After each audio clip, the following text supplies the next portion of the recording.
Hello, आज हम ये प्रेस ब्रीफिंग इसलिए दे रहे हैं क्योंकि कल का न्यूज़पेपर में हम लोग को पता चला था कि कल पावर मिनिस्टर, ये union power minister R K. Singh कल आ रहे हैं विटनेस करने के लिए MOA sign between the developers and the states. उन लोग का बीच में 13 डैम्स को प्रोजेक्ट को लेके सिग्नेचर करने के लिए MOA साइन करने के लिए आ रहे हैं। तो इसी को लेके हम लोग ने आपस पे चर्चा किया था। तो एज ऑफ नाउ हम एटलीस्ट 5 ये ग्रुप्स को रिप्रेजेंट कर रहा है। एक अकेला मैं तो ये HRN से हूँ, ह्यूमन राइट्स लॉ नेटवर्क से, और इसके बाद there is another group indigenous research advocacy Dibang, और उसके बाद एक लेटर एक और आया है ऑल इदुमिशमी स्टूडेंट यूनियन एमसू से, and then there is another letter वो आता है आवा से, दैट इज़ आचेसो आती वेलफेयर एसोसिएशन, जो कि वो चाइना के बॉर्डर पे है। तो बेसिकली इन लोग का सारा लेटर्स पे कंडेमनेशन किया है और स्ट्रांगली अपोज किया है to the signing of the MOA for 13 dam projects in Arunachal Pradesh. तो इसमें ऐसा है कि सिंस 2006 से लेकर 2014-15 तक अराउंड 140 डैम्स जैसा MOA साइन किया गया था, MOU साइन किया गया था। तो उसी को लेके अप फ्रंट फंड भी आए थे टू द स्टेट गवर्नमेंट, लेकिन उसका सही तरीक़ा से यूज़ नहीं किया गया। एंड देन काफ़ी हमारे डैम तो है ऑलरेडी 2880, जो कि रिसेंटली हम लोग का कॉम्पनसेशन भी दिया गया था ये दिबांग मल्टीपर्पज़ प्रोजेक्ट। तो इसको लेके भी हम लोग ने काफ़ी बात किए थे अमंग द इदुमिशमी कम्युनिटी, फिर भी ये चला है। और उसके बाद and then we have a Italian hydro project जो कि 3097 मेगावाट का है, जो कि अर्लियर दिस ईयर इसको स्क्रैप किया गया था, क्योंकि इस पर क्या था कि टेक्निकल जो पेपर वर्क्स होता है, डेटास वगैरह होता है, तो वो डेटास गलत था। तो वो डेटास को लेके we had pointed out to the FAC team, जो कि फॉरेस्ट एडवाइजरी टीम आए थे, दिल्ली से आए थे। तो वी हैड ए मीटिंग। तो मीटिंग पे हम लोग ने अच्छा से पॉइंट आउट किया था जितना भी फ्लॉज था, जो नकली स्टडीज़ किया गया था एंड देन कॉपी पेस्ट किया गया था। बेसिकली इन लोग ने क्या किया था कि जो असेसमेंट करना था वो नकली का असेसमेंट बना के यूं ही पेपर वर्क्स को एक्सपेडाइट किया था ताकि ये डैम प्रोजेक्ट बन सके। तो इसका मतलब बेसिकली इसका मतलब ये होता है कि इन लोगों को फ़र्क नहीं पड़ता है कि इंडिजिनस ट्राइब को क्या नुकसान हो या तो उनका जो एनवायरमेंटल इम्पैक्ट क्या होगा, यूं ही छाप दिया कॉपी पेस्ट करके। तो we had pointed out this flaws, तो ये फ्लॉज को वो लोग डिनाई नहीं कर पाए, एंड दैट्स हाउ ये इटालियन हाइड्रो प्रोजेक्ट स्क्रैप हुआ था। लेकिन कल पता चलता है हम लोगों की न्यूज़ में कि इसको भी रिवाइव कर दिया गया है, and they are signing another fresh MOA, ये SGVN को दे रहा है। तो इसको लेके HRN ने ये बोला है कि एज ऑफ नाउ हमारे जो इंडिया है वो already is a signatory to the United Nation declaration on the rights of indigenous people, यानी कि हमारे भारत के अलावा जो यूनाइटेड नेशन पे है there is a declaration formed. तो वो basically it looks in the interest of the indigenous tribes, यानी कि इंडिजिनस के ट्राइब्स के ऊपर इंटरेस्ट देते हैं। तो उस पर बहुत सारा ये आर्टिकल्स है जिस पे प्रोटेक्शन दिया जाता है हमारे इंडिजिनस ट्राइब्स को। तो इसमें क्या है कि बेसिकली व्हेनेवर सच बड़ा मेगा प्रोजेक्ट्स आते हैं which can have a very huge impact, demographically ले लो, इकोनॉमिकली ले लो, या तो फ्लोरा फोना को लेके एनवायरमेंटल इम्पैक्ट को ले लो।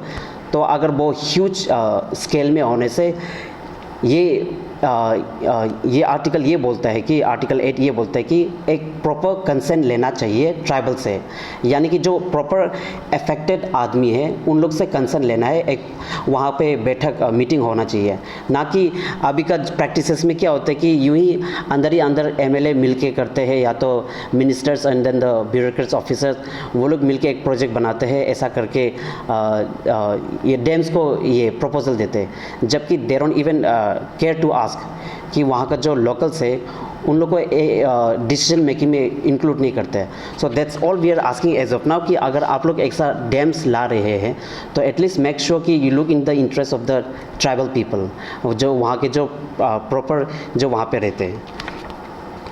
उसके बाद हमारे जो इराक का तरफ से है, तो इराद की तरफ से which is a indigenous research advocacy Dibang. तो यहाँ पे लाइक माइंडेड पीपल लोग है, basically there are researchers, students है, कोई जॉब करता है, तो उन लोग का एक कंसर्न है। तो ये हमारे दिबांग वैली का है। तो वहाँ पे जो यूथ्स लोग हैं ज़्यादातर, they are not into student unions, they are not into other unions, however they formed an association, मतलब एक ग्रुप खोला है जिसपे रिसर्चर्स लोग हैं और स्टूडेंट्स और ये जॉब करने वाला है। Basically they are very concern for the all the rampant MOAs dams लाया जा रहा है ना, बड़ा बड़ा मेगा प्रोजेक्ट्स लाया जा रहा है। तो उस पर उन लोग ने भी अपोज किया है। बेसिकली द इराद team they have oppose for the 5 hydro electric power projects which is in Dibang valley, यानी कि दिबांग वैली पे, विच इंक्लूड्स इटालिन और उसका आतुनली, इमुलिन, आपका ये अमुलिन है जो कि 420 मेगावाट्स का है, इमिनी 500,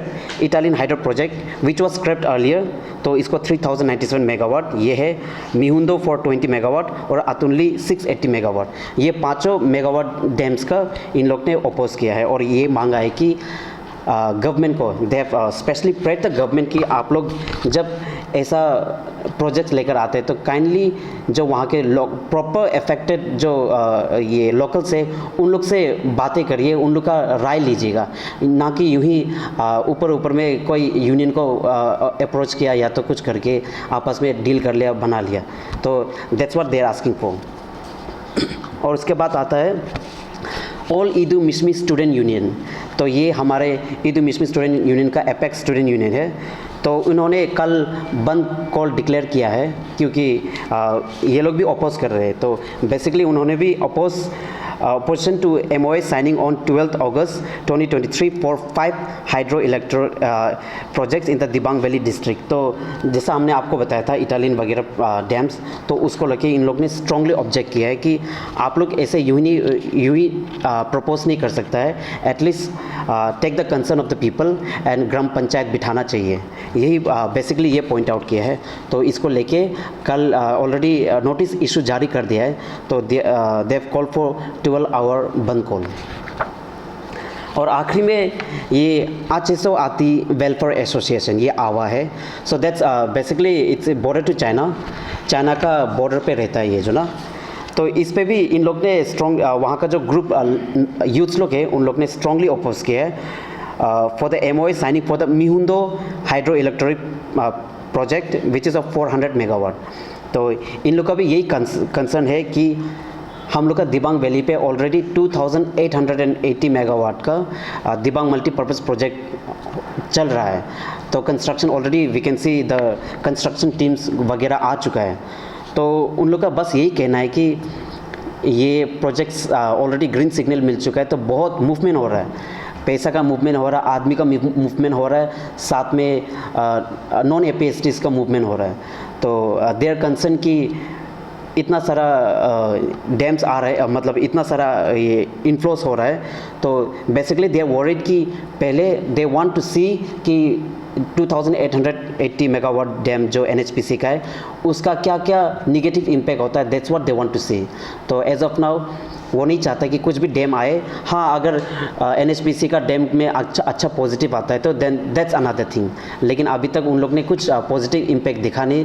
तो all they are asking the government कि आप लोग काइंडली ये मिहुंदो का डैम को है उसको उन लोग ने वापस किया है। तो ये मेरा जितना सबमिशन था ये मेरा तरफ से सबमिशन है। और उसके बाद यहाँ पे सियांग इंडिजिनस फार्मर्स फोरम का तरफ से आए हुए हैं।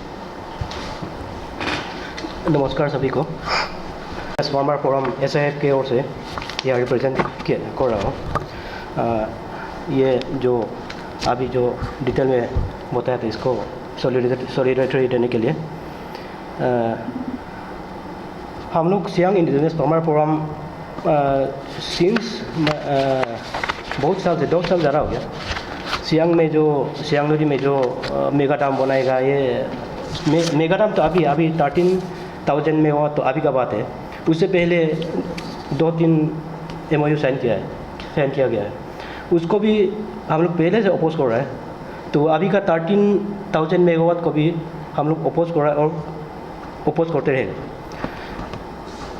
और जहाँ तक ये अभी यूमिली सब बताया है, हम लोग का सियांग इंडिजिनस फार्मर प्रोग्राम का कंसर्न ये है कि जो डैम अफेक्टेड पीपल है उसको पूछे बिना, उसका परमिशन दे बिना गवर्नमेंट खुशी मुर्जी ना करे, क्योंकि उसी से लॉलेसनेस माने एंटी सोशल एलिमेंट जो भी हो उसी से बहुत कुछ निकल जाता है। तो गवर्नमेंट अगर सही से मैंने ट्रांसपेरेंटली पब्लिक को कॉम्प्रोमाइज़ करके करने से तो कोई प्रॉब्लम नहीं निकलेगा ना बाद में भी। तो जो ज़बरदस्ती गवर्नमेंट करेगा, फिर प्रोटेस्ट होते रहेगा, लॉलेसनेस होते रहेगा, तो अच्छा बात नहीं स्टेट के लिए भी, हमारा नेशन के लिए भी। इससे बेहतर अच्छे से गवर्नमेंट डैम अफेक्टेड लोग को कॉम्प्रोमाइज़ करके आगे ले जाना चाहिए, ना कि उसको छुपा के या फिर बहानाबाजी ये माना गलत DPR क्या बना के ऐसा नहीं करना चाहिए। हमारा जो अभी का mega dam, Siang mega dam का जो केस को भी उसको भी ऐसा किया है कि जो PFR प्री पीएसएबिलिटी रिपोर्ट उसको वो लोग क्या किया है कि NSPC वाला मैंने रात में सर्वे किया है, रात को सर्वे किया है, दिन को सर्वे नहीं करके। जब आदमी ने बस्ती वाला गाँव वाला जब पब्लिक नहीं देखते समय रात को छुप के सर्वे किया, वो तो अच्छा बात नहीं है। और वो लोग क्या करता है, उसको गवर्नमेंट को दिखाता है ये सर्वे को कर लिया, ये मतलब पालना क्या आगे हम इसको ले जाना है बोल के। लेकिन पब्लिक तो पहले से अपोज कर रहा है, अभी भी अपोज कर रहा है।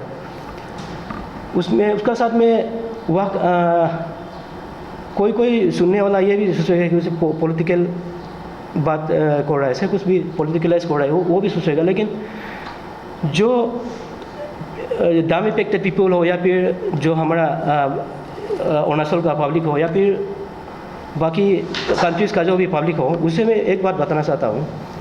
सियांग इंडिजिनस फार्मर प्रोग्राम हो या फिर ये लोग अपना खुद ये इसी को नहीं निकाल रहा है, इसको गवर्नमेंट निकाल रहा है। गवर्नमेंट ये इसी को निकालने की वजह से हम लोग यहाँ आना पड़ता है। हम लोग गवर्नमेंट को अगेंस्ट करके या फिर ये इंटेंशनली ये मुद्दा होता कैसे नहीं, इलेक्शन सामने आ गया, गवर्नमेंट उसको पता नहीं क्या चीज़ से वो लोग इसमें एडवांटेज मिलता है। ये भी होता होगा कि जैसे कि मेरा बेस्ट एग्जांपल, मेरा सियांग मेगा डैम में तो UTVR भी बहुत निकल गया कि उसको इंडिया का वर्ल्ड का सबसे largest site of upper Siang में इंक्योंग में बना रहा है बोल के, जबकि वो तो है ही नहीं। मैंने ऐसा अफवाह फैला रहा है कि शायद बीजेपी को ये लगता होगा कि ऐसे होने से मैंने ज़रा वोट मिलेगा, हम लोग का गवर्नमेंट बहुत बड़ा दाम बना रहा है बोल के, वो लोग को कुछ सपोर्ट कुछ मिलेगा, इसलिए वो कर रहा होगा। और इसी के साथ में लोकल MLA को थोड़ा बदनाम करना चाहूँगा यहाँ में। वो लोग क्या लोकल MLA क्या करता है कि पहले से हम लोग सुनते आ रहे हैं, आज तक आप लोग भी यही मान के चल रहा होगा कि हमारा लेट दोरजी खांडू सर सबको मिट्टी ज़मीन पूरा पानी सबको बेच दिया बोल के। लेकिन हाँ, CM तो था Dorji Khandu sir, late Dorji Khandu sir CM था एट द टाइम, बट वो अकेला तो नहीं भेजा है ना, लोकल कंसर्न MLA जो है वो तो साथ में भेजा है, पैसा भी सब लिया है। तो बदनाम अभी लेट दोरजी खांडू सर को दे रहा है। और उसका साथ में नवम तुकी साहब जब CM था तब तो हमारा Siang stage 2 3750 megawatt MOU sign किया है। उसको भी मैं तुकी साहब को रिक्वेस्ट करना अपील करना चाहूँगा, जब आप CM था तो जो MOU साइन किया था उसमें जो MLA दाम को सपोर्ट किया था, MOU को सपोर्ट किया था, उसको भी आप तो बड़ा आदमी, आप तो ये सब में नहीं बोलेगा, लेकिन जानकारी देने से ठीक है पब्लिक को। आपको भी ऐसे बाद में जैसे दोरजी खांडू साहब को बोलता है तुकी साहब ऐसे भेज दिया CM बोल के, ऐसे फालतू में बदनाम करना रहेगा, बदनाम पाने रहेगा। क्योंकि आप तो 100% आप तो नहीं भेजा है, वो तो लोकल MLA माना है, लोकल MLA पैसा भी लिया है, तो आप क्यों अकेला बदनाम खाएगा। अभी का जो ये सब जो चल रहा है, इसको भी पेमा खांडू सर भी थोड़ा ध्यान देने से ठीक है। क्योंकि हमारा लोकल MLA जो भी है, मेरा तो आलो लिबांग सर है, हेल्थ मिनिस्टर है, वो लोग जब भी बोलता है हम गवर्नमेंट आदमी है, गवर्नमेंट का बात को एगेंस्ट नहीं कर सकता है, हर जगह का ऐसे ही बोलेगा शायद MLA लोग। तो वो गवर्नमेंट आदमी है, तो एमएलए कौन है, पब्लिक रिप्रेजेंटेटिव कौन है, पब्लिक का आवाज़, पब्लिक का दुख तकलीफ कौन देखेगा।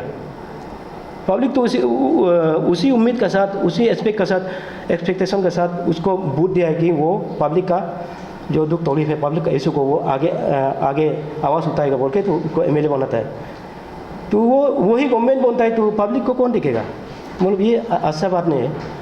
तो इसलिए जो लोअर डिपार्टमेंट हो या फिर तातो ये सब का हो, ये इसका जो कंसर्न एमएलए भी थोड़ा सा पब्लिक को लेके, क्योंकि वो तो बीइंग ए पब्लिक रिप्रेजेंटेटिव वो आंसरेबल है, क्वेश्चनेबल है, अकाउंटेबल है, वो तो बोलना चाहिए, कुछ बोलना चाहिए, हाँ या ना कुछ बोलना चाहिए। उसके साथ में बात बढ़ाना चाहूँगा।